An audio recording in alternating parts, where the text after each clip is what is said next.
School districts say despite having less money to spend, they're able to balance next year's budget without teacher layoffs. News 8's Kristen Elisario joins us live in our studio to tell us how the lost money will be made up. Governor Walker's budget significantly decreases revenue limits, which is the amount of tax dollars in state aid Wisconsin schools can receive.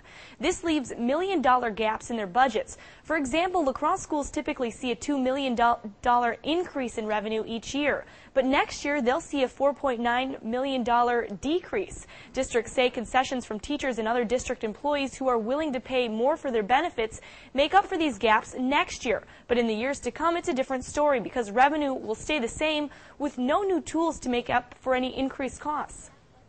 If we're having to cut all this money to get to that revenue figure, and then the following year, no new revenue.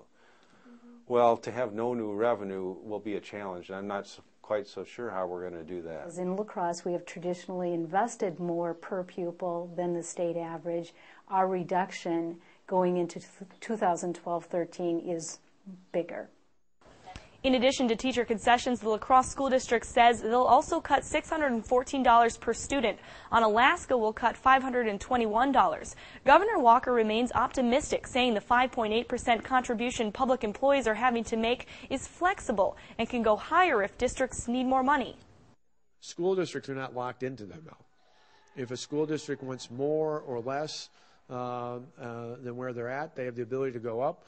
In fact, it's important to remember that the average amount for middle-class taxpayers in the state of Wisconsin is 20%.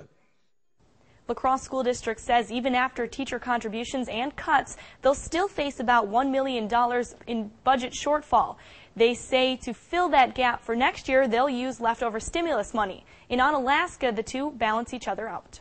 Thank you, Kristen. Schools say in addition to revenue limits staying the same for the next 2 years, Governor Walker's current budget includes yet another cut to state aid in the 2012-2013 school year.